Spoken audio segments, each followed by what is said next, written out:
Sakabanaketa. 12 izkiz osaturiko hitz luze eta pisutsua.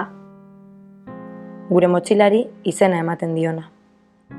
Batzuei ostegunetan, beste batzuei ostiraletan, eta beste askori larunbatetan, Goizean goiz esnatzera behartzen gaitu sakabanaketak.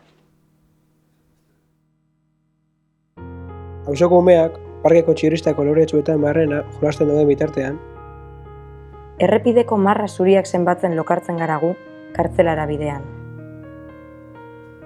Ikasgelako lagunak etxera iristean, telebistako emanaldi gogokoena noiz agertuko zain, egoten diren artean, Gu, gure gurasoen gutunen esperoan egon ohi gara, begiak postontziko zirrikituan iltzatuta.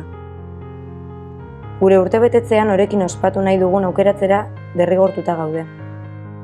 Bidaian ematen ditugun orduen erruz, ezin baitugu familiarekin eta lagunekin ospatu.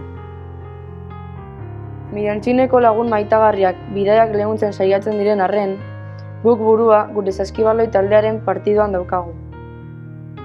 Hori baita gure amets txiki horietako bat. Bidaiak amaitzen diren egunean, gure taldearekin partida jolastu eta irabaztea. Lagunen urtebetetze ospakizunei uko egin behar izan diegu larunbatetan ospatzen dituztenean. Bisita, goizean izanagatik, 9 orduko bidaia daukagu etxera itzultzeko. Eta nahi izan da ere, ez gara garaiz iristen. Ospitalean ingresaturik egon garenean, hutsune antzerako bat sentitu dugu. Ez dutelako aita gu ikustera ekarri. Amamaren hiletan ezin izan genuen lasaitasunez negarrik egin. Ama eskuburdinez lotuta ekarri baitzuten belatokira. Eta egoera gehiago gehi ditzakegu zerrendara. Baina bakarra da ondorioa. Sakabanaketak haurtzaroa lapurtu digu, erabat.